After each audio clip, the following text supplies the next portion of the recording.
Let me set the scene. It's winter 2003, you're 4 years old, and after recently finding out what a Pokemon is and becoming obsessed with animal violence, you start doing research. You beat Hoenn and swiftly after Kanto and Johto. What's next? I want more Pokemon. I need more Pokemon. And then, with almost poetic timing, boom. Pokemon Colosseum, the Ore region, Wez, Espeon, Umbreon, a motorbike, the coolest character designs, the best Pokemon animations, the most vibrant story with plot twist after plot twist. Gosh, the content, so much delicious content. My 4-year-old belly almost couldn't handle it all. Fast forward 21 years and here we are. Pokemon Colosseum was what I would have pretty openly considered the best Pokemon game. But all you new gen trainers don't know anything about that, do you? Well, strap in, because today we're going to be playing through everything. And when I say everything, I mean everything. We need to defeat both evil teams from bottom to top, obtaining every possible Pokemon and purifying every single one of them one by one. All to then take on 100 consecutive battles in the Mount Battle Gauntlet to finally earn our 100% reward, which just so happens to be that sweet, sweet Ho-Oh. So, 100%ing Pokemon Colosseum 21 years later. Does it still hold up, or am I about to shatter my childhood into an irreparable pile of broken dreams? Well, we're about to find out. The game begins with a cutscene. We see a sandy dune, a lone Skarmory, and what looks to be an incredibly shady junkyard. And within said incredibly shady junkyard, we can see what I can only describe as an all-bald, all-white, all-male society of men. Wholesome. Their meeting is halted by a freak explosion, and we see our protagonist break in and steal some sort of arm piece. In a blur, the collective of bald white men sprint after us in pursuit, led by a bigger, whiter, more chiseled guy whose facial hair is equal parts glorious and disgusting. Regardless of my man's image choices, we escape in a janky Mad Max looking motorbike accompanied by an Espeon and an Umbreon. We ride off through a canyon and another massive explosion happens behind us. We're off and the big man isn't happy. We're not 5 minutes in and already we've committed an act of domestic terrorism. I'm sold. We pulled up to an old rusted train that appears to have been refurbished and we're finally given autonomy. Yo, look at this. This game actually looks sick. This is so funny. Can I run? Or is this... Look at how he runs, bro. You know when you're like on the brink of peeing, when you absolutely like need to pee right now, otherwise you're gonna die? That's this run. We're interrupted by two very unique looking characters leaving the train, and in eavesdropping they seem to be contract workers who have bagged a big catch, as they exclaim. But if you look to the back of their hovercraft, their bag seems to be struggling. Oh well, not my business. Innocent until proven guilty, etc. So I head into the train, which actually just seems to be a diner, and on the TV we hear of an explosion that just happened outside the base of Team Snag'em, who are apparently bad guys. I guess the lesson here is to judge a book by its cover. I mean, look at this guy. Am I right? Anyways, in leaving, we're challenged to a battle by some Willy. That wasn't an insult, that's just his name. Pink-haired Willy specializes in Zigzagoon, and so me and my evolutions had absolutely no problem flooring them. Before heading out from this dingy, barren wasteland westward, towards what I can only describe as a vibrant and thriving oasis, otherwise known as Phoenix City. Upon entry, we find those two shady guys from earlier going head to toe to hold the big moving bag they had. And I guess I've seen too much, because now they seem to have beef, and I guess we're fighting now. The first one, Folly, had a Whismur and a Whismur, so we made quick work of his Whismurs, and before the second guy could shoot his shot, some people from the town caught wind of what was going on. One of them yelled out about these people being robbers, but they weren't having that, because they're not robbers, they're kidnappers. You tell them, Big Shot. You dingbat, don't shoot off your mouth. Don't get all happy just on account of winning this once. The next time we meet, I'll trash you, your Pokemon and all. Oh, yuck, there's someone inside there, is their first reaction to seeing a person in a bag. Okay. Oh, right, I thought this was still the cutscene. I was like, why is he taking so long to... There was nothing to prompt me doing this. Oh, hey you, sorry to interrupt, but I just wanted to let you know that there's going to be some merch dropping on the 24th of August until the 31st. And listen, I worked really damn hard on this one, and I'm pretty proud of it. There are hoodies, hats, mugs, and that's it. There's hoodies, hats, and mugs. But I got a really cool synonyms design going, see? And there's Gentledude Cabbage Society stuff as well. So, I mean, listen, you don't have to, but I'd appreciate it if you check it out. 24th till the 31st of August at gentledudemerch.com. It's the best way to directly support me in the channel. I'd appreciate it lots. Okay, thanks, bye. Lo and behold, there was a whole future ex-wife in the bag. After letting her free, I got credit for being such a tall and handsome and powerful and strong trainer, and apparently she liked the sound of that and latched onto me like a parasite. Literally, less than a whole person behind me at all times. I could feel this stranger's breath on my neck at any given moment. Freaking give me some space, man. Anyway, in exploring the town, I was halted once more, but this time by Frieza wearing a wig. This terrifying specimen exclaims that he's sure he'll see me again and walks off. I have no idea who that guy is, but judging by his 12-pack abs, his gravity-defying hair, and his crimson red eyes, it's probably safe to say that this is going to be a foreshadow. So from here we enter the mayor's office, where the big scary-looking guy just left, which leads me to believe that either something shady is afoot or the mayor's in trouble. I don't know, man, the mayor looks too frumpy to be corrupt. The girl tells of her unique ability to identify Pokemon that irradiate a certain sinister aura, which apparently aren't visible to the regular naked eye. Looks like the parasite might be useful after all. The mayor tells us not to worry about it and instead to visit the town's Colosseum, which feels fitting considering it's literally in the title of the game. I made my way towards the stadium, but sadly when I went in to inquire, the current Colosseum challenge was already underway and I was too late. However, upon exit, we were confronted by the Society of Bald White Men. Who are these people? Huh? Are they Team Snag'em? And what did they mean by traitor, Gentle? You mean... I'm the bad guy. He's from Team Snag'em just like us, but he's no ordinary member. He's a snagger. He's the best in Team Snag'em at snagging Pokemon without fail. Wow, incredible. Yup, bro, what an awesome plot twist. It turns out that the cutscene to lead to this entire storyline was us betraying the evil team. And it also turns out that the arm thing we stole at the beginning essentially allows us to do what Team Rocket never could. Our job literally used to be stealing, or snagging, Pokemon from people. Madness! Anyway, in a feat of pure valiance, I fought off Joaquin and his duo of Coughing and Corfish, and the Grunties ran for the hills. The telekinetic Misty ripoff told us that we need Pokeballs, but the shop didn't seem to stock any. After all, there are literally 0 wild Pokemon in this region. So from there we made our way back to that rusty train, aka the outskirts, where apparently the bartender actually did stock some Pokeballs. I copped a few, then made my way back to the city of Finnack. Now, when I went back to the mayor's office, instead of being greeted by Mayor Muffintop, I'm either being threatened or flirted with by none other than Mirror Frickin' B, bro! By far, the best evil admin in Pokemon history. You'll see why as we go, but for now he elaborates more on the girl and why she's so special and why her freedom could jeopardize their whole plan. The camera then pans out and apparently they've commissioned the Power Rangers to intimidate us, because until the camera panned, I had no idea they were watching us the whole time. Then my guy played himself out. I will die on this hill. This guy has the best theme music of any trainer to date. Just listen. Who are the Power Rangers?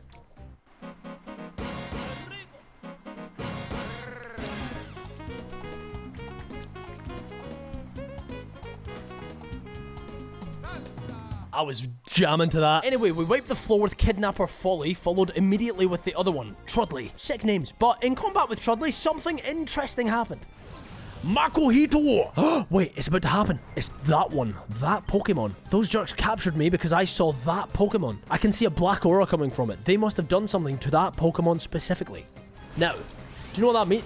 He just punched me! I know, General, I hate to say it, but there's no other choice. Get that Pokemon back from the bad guys. Please, you have to. You can. Actually, only you can do it. So let's pause here for 1 second. You're telling me that now we have to steal this trainer's Makuhita? Yep, and there's 47 other Pokemon in evil possession currently that we're gonna have to liberalize. That is one of the conditions of the 100% run. Anyway, back to the matter at hand. We wound up the Pokeball using our trusty Team Rocket bionic arm, and in 3 wiggles, Makuhita was ours. After defeating Trud's other Mon, they ran away in fear, and in trying to leave myself, it seems that the Power Rangers have stationed at each exit. See, this is where I did a silly because I was too busy talking to chat and I failed to remember that the Power Rangers all represent something. See, this is where we're able to catch a starter of our choice and the colours coordinate with which shadow starter they're in possession of. The green Power Ranger has a Bayleaf, the red one has a Quilava, and the blue one has a Croconaw. See, my favourite of the 3 is Croconaw without a doubt, and had I remembered, I'd have talked to that one, but I was a cabbage and instead I went straight for the jugular of the red guy. Hey ho, at least it's not this thing. That would have been disastrous. Now this is where I recalled a glitch from back in the day, and I wanted to test if it still worked, because if it did, our Colosseum journey was about to become infinitely easier. For you see, with every battle being a double battle, there was a specific mechanic that we could take advantage of. All we had to do was go into the bag on our first Pokemon's turn and select whichever ball we want to throw. Then, on the following turn, before selecting our move, we can rearrange the ball we just selected, in this case a Premier Ball, so it's in a different space in our bag. And for whatever reason, the game will register that we've just selected to throw that ball, and the ball will still be in the bag because we moved where it was supposed to be. So long story short, infinite Pokeballs, and much later on, infinite Master Balls. After a bunch of attempts, we caught Quilava, and with that, our team was looking somewhat formidable. Swiftly moving on, however, we're brought to a random little hole-in-the-ground construction site where a few workers are just sort of standing there, and after talking with them, we could leave even farther west towards Pyrite Town. Bro, look at this place! Sick cutscene, sick music, sick town, post-apocalyptic scavenger vibes. Big dub, no cap, ooh woo. Anyway, we see a police officer interrogating some bystander for some information, and after exploring a little, I spot spoke with a guy in the middle of town who just so happened to be in possession of another one of those dark aurid Pokemon. This time, however, it was a Quagsire. We managed to snag it, bringing our total to 2 out of 48. Then, after healing, I went back to the town centre to talk with and apparently battle more people. Turns out the girl I spoke to had a shadow Pokemon as well, a Skiploom, so we stole it. Then, before stealing any more Pokemon, I made my way to the police precinct where Johnson and Shirls exchange a chat about the sinister Pokemon that seemed to be making their rounds. And funnily enough, those two thugs from earlier who didn't manage to apprehend us were hiding out here in jail. They said that after they blew it by not stealing the girl back, they couldn't go back and face the consequences, so they turned themselves in. That sounds intense. Anyway, heading back into town, we faced some more trainers and managed to snag ourselves a Mischievous, a Flaffy, a Noctowl, and a Slugma, bringing the count up to a respectable 8. So only 40 more until we've acquired them all. We also have to purify all of them, but I guess we'll cross that bridge when we get to it. For now though, in exploration of Pyrite, we enter the office of a man named Duking, who seems to be the big dog of Pyrite. In his office is a kid who says that there's nothing special about the bookshelf behind him, and if there's anything we know about Pokemon, if they tell you not to touch the wet paint, you probably want to touch the wet paint. The bookshelf revealed a syndicate of children in a cave, which at first glance looks like a meth lab. Then on second thought, it could be Duking's child traffic ring. But after talking to the children and ascertaining nothing of any importance, we left back to Duking's office where he's being shunned for being under Mirror B's thumb. The corruption never ends, and it seems like Mr. Trembolone Acetate over here isn't looking out for his people. Anyway, so heading back to the Colosseum, we were late for registration once again, but some guy at the front says that apparently if you win the Colosseum challenge, you get bestowed with a special Pokemon. So we go back to the front of Pyrite to interrogate Kale, the green-haired guy who we saw getting harassed by the cops earlier. Turns out he has a shadow for it, but not anymore. We snagged it, bringing our shadow count to 9. This is where we find out that the shadowy Pokemon are actually called Shadow Pokemon. Who'd have guessed? The camera pans off to a mysterious door, and inside seems to be Mirror B answering to his master Nascor, who was the Frieza-looking guy from before. You know, the one with skin-tight purple clothes, the one with luminescent red eyeballs and no pupils, the one with the gravity-defying hair? Yep. That one. Anyway, they talk on the progress of their Shadow Pokemon plan, and after hanging up the phone, Mirror B exits, and of course... Oh, I love the music! Hell yeah.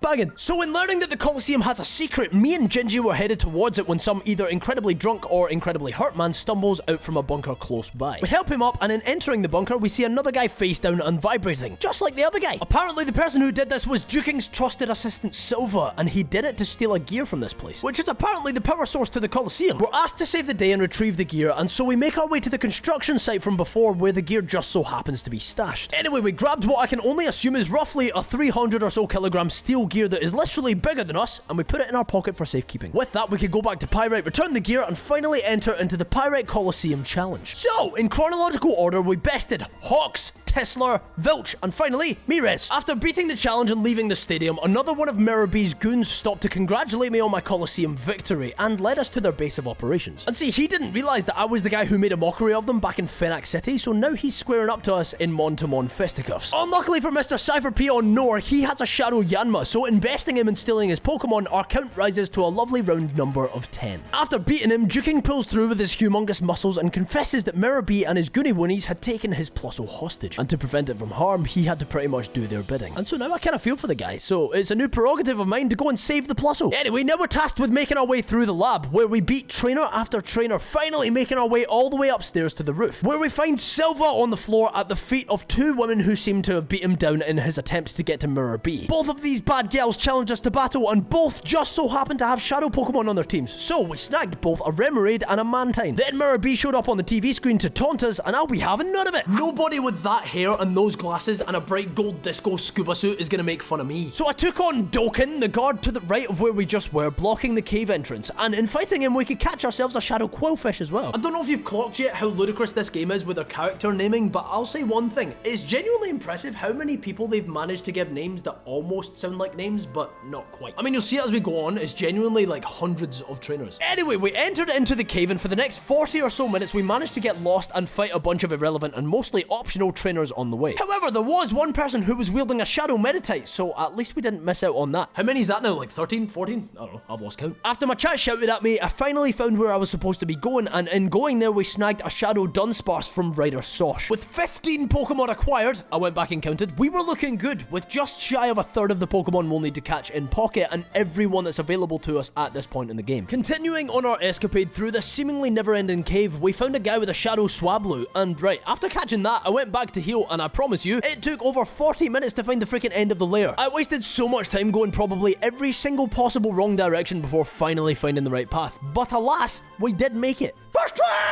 going! Let's go! How long did that take? 41 minutes, bro! Holy moly. 10-year-olds are screaming at me right now. I'm sorry for my insolence. That was painful. And awaiting me in the underbelly of this weird cave was this. Look at him dance! Look at his leg! Look at his legs, bro. So Cypher admin Mirror B challenges us to a bout of fisticuffs, accompanied by his incredibly fitting team. He has a Ludicolo, a Ludicolo, a Ludicolo, a Ludicolo, and a Shadow Pseudo-Widow. I don't know how this thing made the cut, but I'm all for it. I caught the rampant Shadow Sausage, and with that, we saved Duking's Plosso from the clutches of the bad guys. We got together and went back to Duking's place, where we discussed the problem at hand. We took Duking's phone number, and randomly, Plosso decided to join our ranks, which was a silly move because it's never gonna leave my PC box. Anyway, on our way out, a lady named Fatine tells of a mysterious power capable of freeing shadow Pokemon from their shadows. It unlocks their heart and purifies them. She says it's hidden away in a place called Agate Village, so I guess that's where we're headed next. And Agate Village is such a cool spot. It's sort of like that Panda Village in Kung Fu Panda,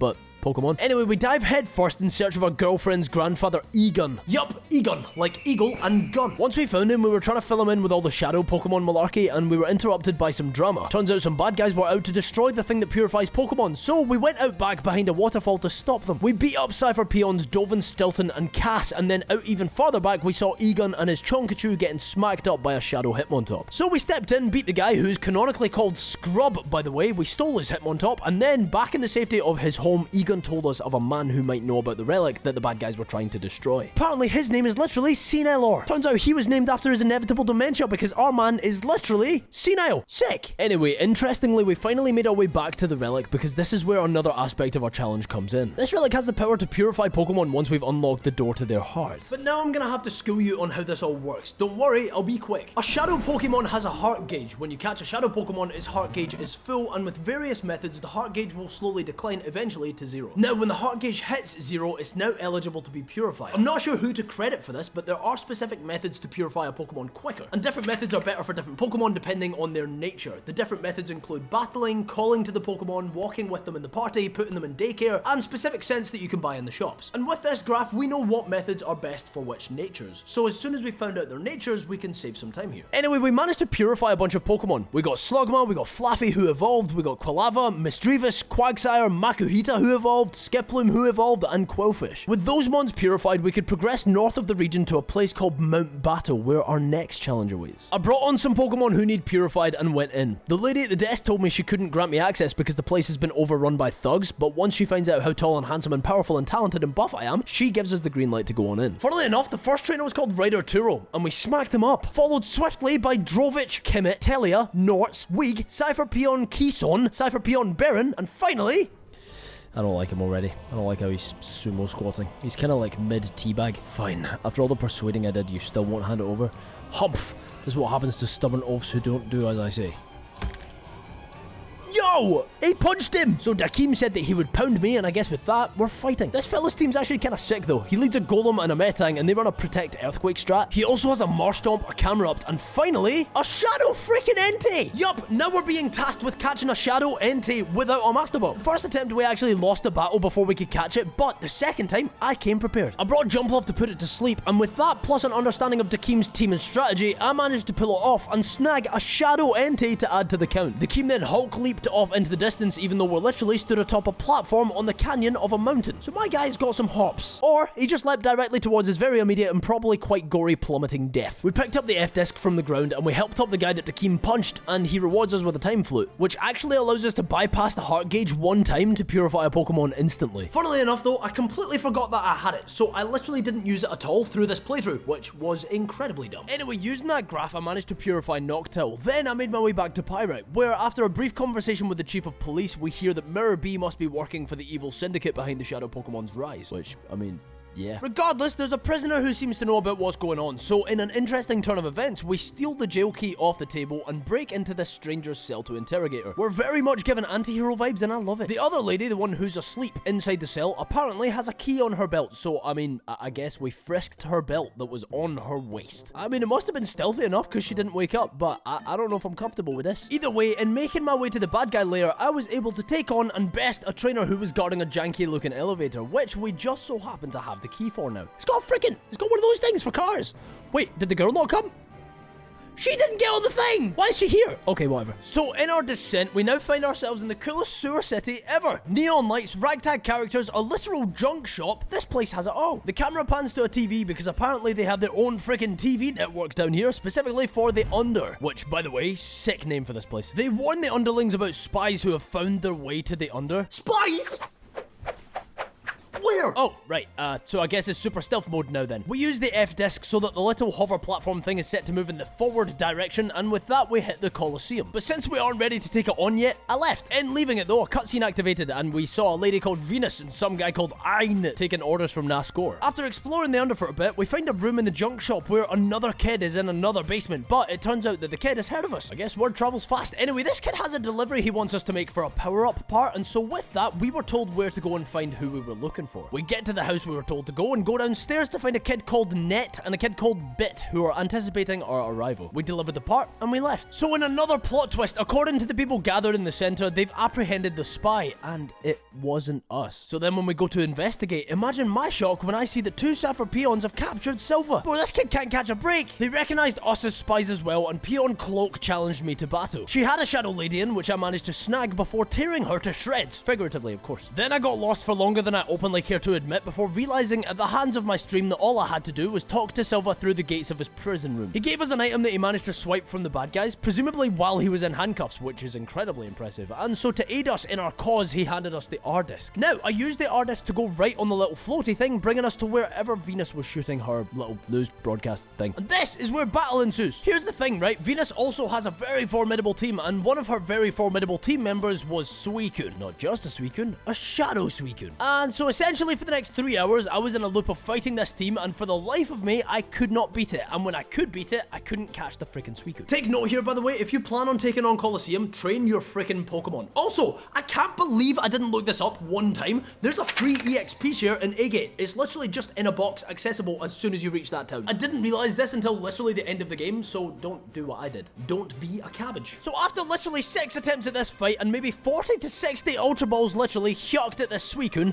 I decided to take a break from the fight and try something else. I got Meditite purified, and I figured while I trained for the next attempt of the fight off stream, I might as well kill 9 birds with 1 stone. And by that, I mean I went off and emptied the heart gauges of some mons, allowing me to purify Entei, Dunsparce, Mantine, Remoraid, Sudowoodo, Yanma, Ladian, Hitmontop, Furret, and Swablu. Since I was a little more refreshed, I gave the Venus fight another go, but this time the Suicune used Shadow Rush, a move that is essentially just takedown, but every Shadow Pokemon gets it in place of another move until they're purified. And it took so much recoil damage that it KO'd itself before I could catch it. So I let Vileplume KO the rest of my team, and so now it was officially on to attempt 8 of trying to catch this stupid Suicune. So picture this, 8 battles in, Suicune 1 move away from KOing itself, and I stupidly knocked out the rest of Venus's team, meaning if we don't catch it in this ball, we miss out on Suicune and we win the fight. We're going to be forced to progress. 1 net ball. If it catches, we get the Pokemon. If not, we win the battle and move on without Suicune. Please, just get the ball.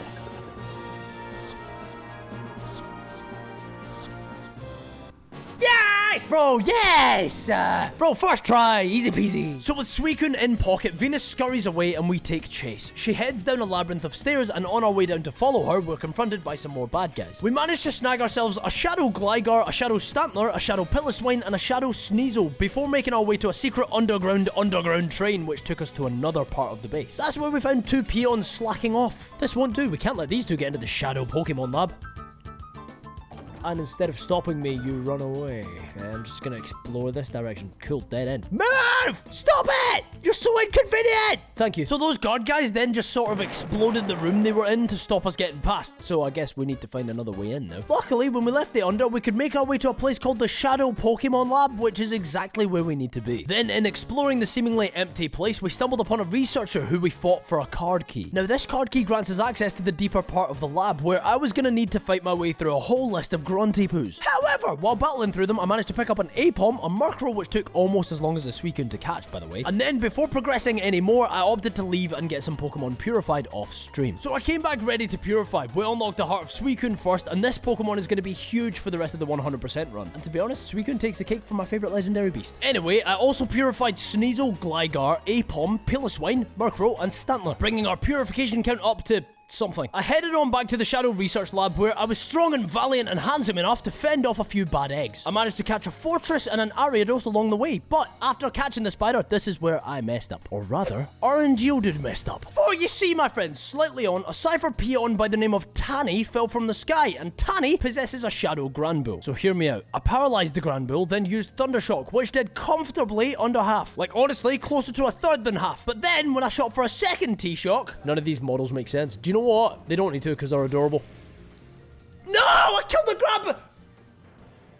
Now this put me in an interesting predicament. Up till this point I've comfortably managed to snag every single Pokemon available to me, but thanks to the most unfortunate crit timing yet, I just KO'd a Pokemon that we need in order to complete the game. Luckily though, I was already aware that if you fail a catch on a Shadowmon, in most cases you'll later be granted the chance to retry. It wouldn't be until the end of the main storyline, but the point is we will see another shot at this thing. So as sad as it is that we missed one, it won't hurt our overall 100% run. We marched on and caught ourselves a Shadow Vibrava before being faced with one of the big bad boss people we saw earlier. This one is called Ein. Few things to note about Ein. He has an incredibly formidable team, he seems to run the research side of Team Cypher, and he has this one straggly hair that moves completely independently to the rest of him. Gross. We're thrust into battle with Mr. Ein, and after defeating his Golbat, his Altaria, and his Lantern, he brought in his Shadow Raikou, which would complete the trifecta of legendary beasts available in this game. This freaking Raikou got to the place where it was spamming Shadow Rush, which is the recoil move we spoke on earlier, until it was literally paralyzed with a sliver of health. One more hit and it would have perished. However, you forgot what you're up against, and with one more throw, Raikou was ours. I picked up something called a data ROM, and with the cat in the bag, hahaha comedy, it was time to go. On exit, I got an email from Net asking me to bring any data that I find to him in the Under. So I went back as requested and handed him over the data ROM, and he said he wanted to analyze it. Then he pretended to type when his hands are clearly nowhere near the keyboard. Regardless, the data ROM seems to contain an encrypted list of every Shadow Pokemon, which will come in incredibly handy in letting us know exactly who else we need to acquire to 100%. Interestingly, from here, it turns out that they've finally completed construction on the tower that was just recently a barren construction site. And so our next course of action is to head there and make sure it's up to regulation, or something. I don't know. I get there and walk in, right, and the first thing I see is two big spinning crystal Sudowoodo perched atop a fountain on each side of me. And if anything oozes with class, it's Sudowoodo. Surely no evil can be afoot in a place as white and sparkly as this. Anyway, progressing on, I'm in a room with the option to continue forward, go left, or go right. I went left and it took me to some kind of platform that brought me to a random tiny spherical room with nothing but Mirror B in it. Okay, so questions. 1. How long have you been here? 2. Why is the room completely secluded and empty? And 3. What the hell is this place? Instead of answering any of my inquiries, Disco Bob Ross put up his fists and forced me into combat. This time his team's changed up a bit. This time he has a Loudred, a Ludicolo, a Golduck, Ludicolo 2 because 1 is never enough, and Armaldo. Fair to say though, he didn't really pose much of an issue. Not for nothing though, because Mirror B gave us the red ID badge, which we're going to need in order to make any progress from this point. I then took the little platform thing to the right, and this time it led me to another small empty circular room, except this time standing in the middle of it, alive and well, was our old pal Dakeem. Dakeem looks like he's on a strict diet of whey protein and vape juice. Dakeem looks like he was conceived when King Kong had his way with an active volcano. Dakeem looks like he just freshly descended from the planet Viltrum. Dakeem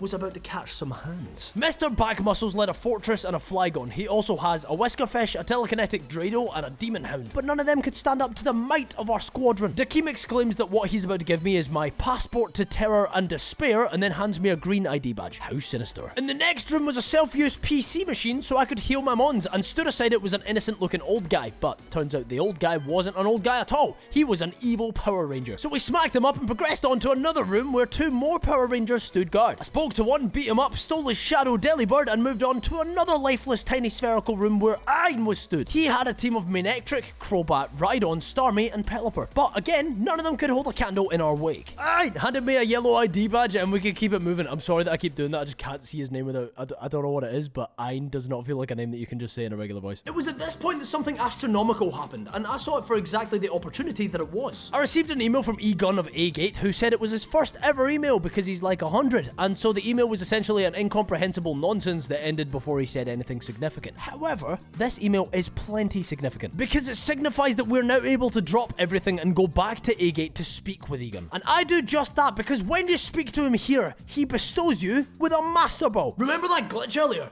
Yep, infinite master balls. So anyway, I head back to where I was, fight the second guard peon, beat her up, steal her Sunflora, and head into the room that she's guarding where our final conquest of this selection of battles awaits. Venus. She has a Blossom, a Mischievous, a Raichu, a Wigglytuff, and a Milotic, but again, we take them all out without too much fuss. Venus hands me the blue ID badge, and we're ready to progress now to the final room that has in it a door and 4 coloured Pokeball looking things. Turns out all I need to do is insert the coordinating coloured ID badge into the slots on each Pokeball thing and the door will unlock. But of course, before going through the door, the Power Ranger that was chilling in the ceiling dropped down and challenged us to battle first, so we fought, stole his Heracross, and moved on. Now we're in the real reception. The first one was a facade, of course, and here's where I essentially fought everyone in this place entirely pointlessly until finally heading for the elevator. Now the elevator took us up towards a room where Nascor awaited. He welcomed us to the Real Gum Tower, and since he took the elevator, I wasn't able to. We couldn't take the other elevator either, but with poetic timing, the big scary mustache eyebrow man from the beginning descended in the elevator. But I mean, the game literally opened with us blowing up this guy's house, so I don't think he's very happy to see us. Turns out his name is Gonzap, which, like, if you're a parent and you want your kid to not be an evil kingpin tycoon drug lord, maybe don't call them Gonzap. Regardless, he has a Crawdon, a Pinsir, a Shiftry, a Hariyama, and a Shadow Skarmory, which we snagged from him. And at this point, I kind of feel bad, man. We've single-handedly taken everything from this guy. Game's the game, I guess. I progressed into the elevator, and it brought me to the peak of Real Gum Tower, which just so happens to be a Colosseum. Fans screaming, watching from the sidelines onto an enclosed battle arena, and I, the gladiator. Round 1, we're faced with a big buff lady named Jomus. Just gonna graze past that one. Who has a Porygon 2, a Shadow Miltank, which we snag, and a Zangoose. So with sausage nips in the bag, it was on to round 2. Rider Delan had a Shadow Absol, Sharpedo, and Mightyena. Easy enough, and I do like the added touch that these guys are all monotype trainers. Normal, Jomus, and Dark Delan. Round 3 was against Pionella, who had a Shadow Houndoom, who we stole, a Torkoal, and a Marcargo. Then we had to fight Pion Ston, and at this point, I wasn't really sure how many battles I had to do. I was just sort of windmill punching and hoping for the best. Ston had a Shadow Tropius, Cradilly, Vileplume, and Cacturn. And of course, we stole the Tropius. Interestingly, since this was the last battle before Nascor would reveal himself, I saw that as a sort of semi-underwhelming Elite Four experience. They were type exclusive, and I mean, they weren't that easy. And so Nascor comes out, tell me that he's about to destroy me, and then commences battle. Now is where things get tasty. My guy has a freaking team. Blaziken, Dusclops, Xatu, Walrein, Gardevoir, Shadow Metagross. Which means, in catching this thing, we've just added my favorite pseudo-legendary Pokemon to our account. We have a freaking Metagross in the box now. We beat Nascor, and I thought we were through. But Nascor throws the biggest curveball of all time our way. His text box reads, "Sir, I beg your pardon." And out walks the real Kingpin, the mastermind behind it all, the benefactor, the ghost, the freaking mayor, bro. That certainly was a battle worth no way, Mr. Mayor. It is the mayor. At times, I am the affable mayor of Fenac, and at others, I am the secret boss of the criminal syndicate Cypher. Bruv! The mayor's the bad man! It's always the government, isn't it? I am Evis, and I shall rule the world.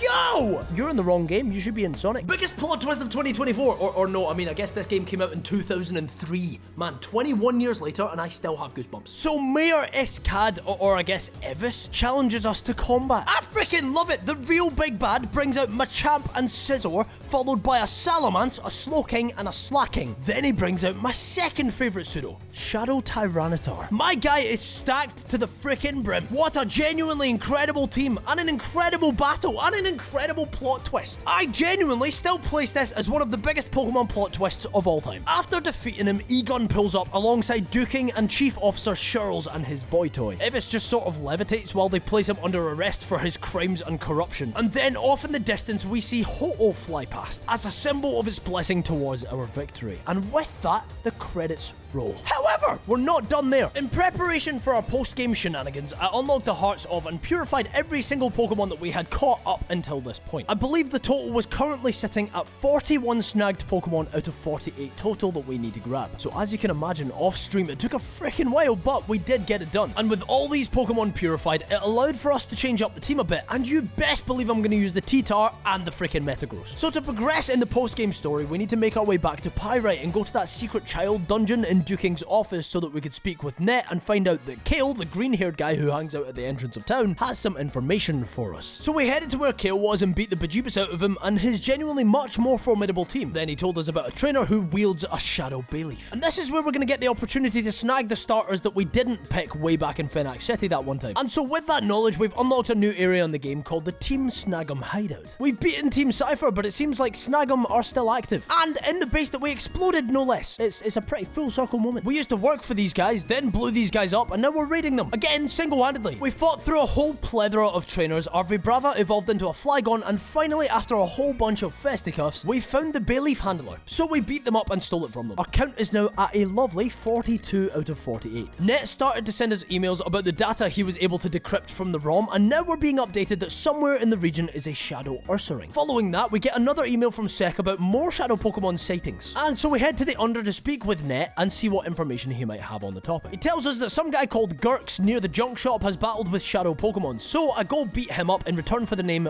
Bluno. So now I know that we're looking for a Bluno. However, before progressing towards wherever Bluno might be, I went back to the Shadow Lab where I was able to fight my way through some peons. And my reason for this is that this is finally where we're given our second shot at that pesky Granbull that we crit earlier. This time though, things were different. We snagged it and our total was at a lovely 43 out of 48.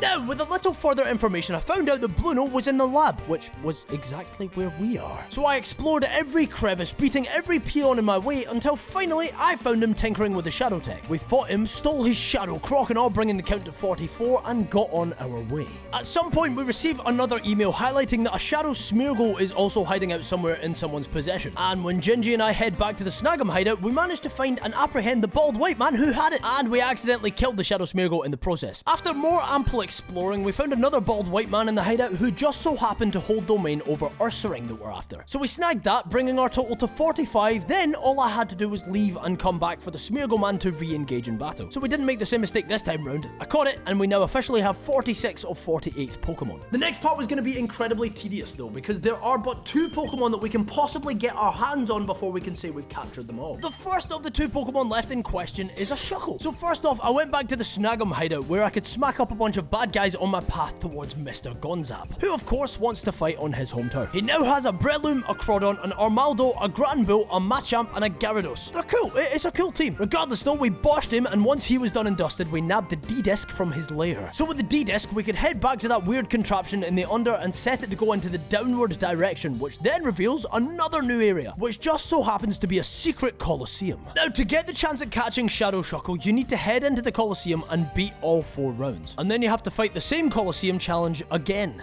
and again, and again. And then, after the 4th time beating it, that's 16 consecutive wins, we find out that someone who goes by the prefix Deep King has entered into the tournament, and that he is the wielder of our prized Shucky-Wucky. So we had to beat 3 more battles, and eventually, in the final of the 5th consecutive Colosseum challenge, we could fight Deep King Agnol.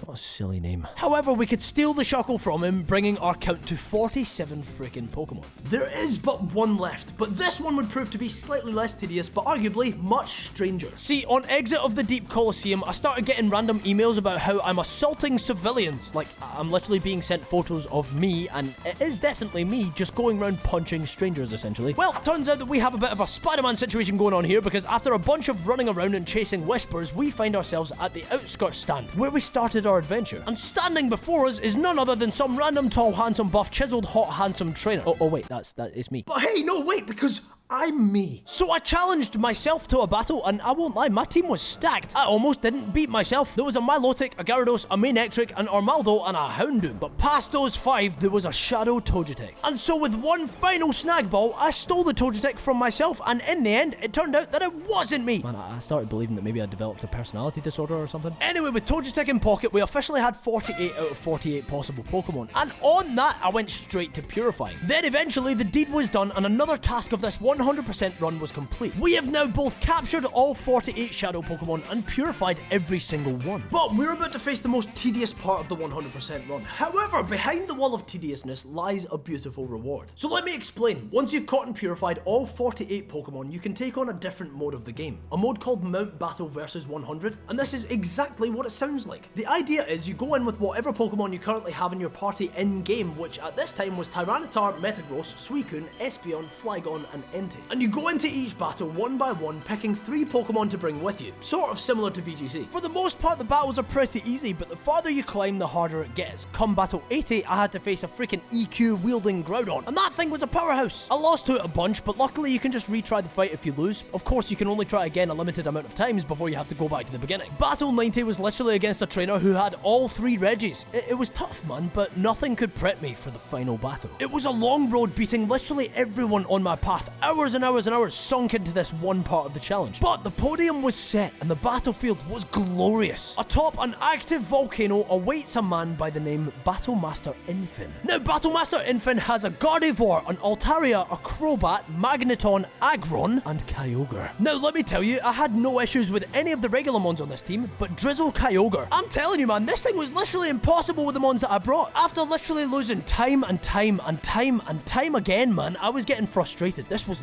ludicrous. The final battle of the entire game, the entire 100% run, and I couldn't reach the end. Eventually, I decided my only win con was RNG. Miss, miss, miss, miss, miss. Oh my god, wait! Oh my god, I think I won! Please, just outspeed, just outspeed. Oh! Ah! Oh my god, it worked! That was the dumbest battle of all time. To celebrate your mastery of purification and battling, Ho-Oh arrived. Ho-Oh is in the box, purified already. That took so long. It's done. I'm done. I'm out. And with that, ladies and gentlemen, the reward was ours. Our very own Pokemon Colosseum Ho-Oh to commemorate our victory on all fronts. What a journey. And listen, if you were on the fence about whether or not a Pokemon title from 21 years ago holds up, go play it for yourself. I did, and it was absolutely incredible. Thank you very much.